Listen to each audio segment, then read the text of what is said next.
আমরা এখানে সেলাই শিখতে আসছি, আমাদের প্রায় 3 মাস হয়ে গেছে। আমাদের ট্রেনারের নাম হচ্ছে মোহাম্মদ ফারুক। ফারুক ভাইয়া, তিনি অত্যন্ত ভালো মানুষ এবং তিনি আমাদের এমন ভাবে শিখিয়েছেন যে আমরা ভবিষ্যতে এই সেলাই শিখে কিছু না কিছু করতে পারবো। আমরা নিজেদের জামা এবং পাড়া প্রতিবেশী বা আমরা ভাইয়ার মতোই যে কোনো একটা দোকান দিতে পারবো। এবং তিনি যেমন অনেক লেবার খাটিয়ে কাজ করে নিচ্ছেন, আর্থিকভাবে স্বাবলম্বী হয়েছেন, আমরা ভবিষ্যতে সেটা করতে পারবো। আমরা চাই যারা অসচ্ছল নারী আছে এবং স্টুডেন্ট আছে তারা আর্থিকভাবে স্বাবলম্বী হতে পারবে এবং তারাও কাজ শিখতে পারবে। যেমন আমিও একজন স্টুডেন্ট, আমি আমার লেখাপড়ার খরচ নিজে চালাইতে পারবো, আমাকে অন্য কারোর উপর ডিপেন্ড করতে হবে না। বসুন্ধরা শুভ সংঘ থেকে 3 মাসের কোর্স শেষ করে আজকে আমি সেলাই মেশিন পেয়েছি। আমার ফ্যামিলির অবস্থা হচ্ছে অসচ্ছল। তো ওনাদের এই দেওয়া সেলাই মেশিন পেয়ে আমি ধন্য। এবং হচ্ছে আমার বাবা নেই, তো আমার একটা ভাই ও সংসার চালায়। আমি একজন মানবিক ডিপার্টমেন্টের এইচএসসি পরীক্ষার্থী। যেহেতু ধাপে ধাপে আমি বড় ক্লাসে উঠতেছি, আর্থিক সচ্ছলতা ভালো না।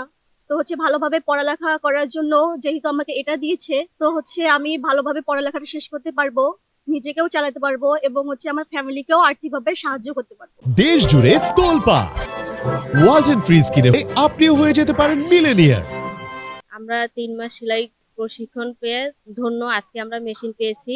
বসুন্ধরা গ্রুপকে আমরা সম্মান জানাই, আন্তরিকভাবে শুভেচ্ছা জানাই যে আমাদের এই মেশিনটা দিছে। আমরা অতি গরিব ও সচ্ছল পরিবার। বসুন্ধরা গ্রুপ চেয়ারম্যান আমাদের এই মেশিনটা দিয়েছে রমজান মাসে। তাদের আমরা আন্তরিকভাবে শুভেচ্ছা জানাই, দোয়া কামনা করি। এখান থেকেই আমাদের সেলাই প্রশিক্ষণ দেওয়া হচ্ছে। আমরা 3 মাস ব্যাপী সেলাই প্রশিক্ষণ নিচ্ছি। আমরা মেয়েদের যত প্রকার কাটিং আছে আমরা তা শিখছি এবং ছেলেদের শার্ট, প্যান্ট এগুলো কাটাও আমরা শিখছি।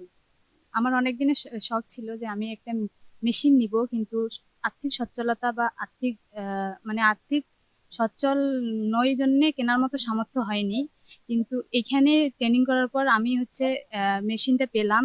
আমি মেশিনটা পেয়ে খুবই খুশি এবং আমি পরিবারের সচ্ছলতা ফেরানোর জন্য এবং আমার পাশাপাশি হচ্ছে আমার পড়াশোনাটাও যাতে চালাতে পারি এবং ভাই বোনের পড়াশোনাটাও যাতে চালাতে পারি, এই এই আশা রাখছি যে আমি পারবো। প্রথমে শিখছি গজ গিরে ফিতার মাপ, তারপরে বাচ্চাদের প্যান্ট পায়জামা, চুড়ি পায়জামা, জামা, অলরেডি 13টা কাটিং আমাদেরকে শিখাইছে আপা। আমরা মেশিন পেয়ে খুব খুশি, আমার পরিবারও খুব খুশি। আমরা মনে করি নাই যে বলে আমাকে মেশিন দিবে, আজকে আমরা সবাই মেশিন পেয়ে আনন্দিত।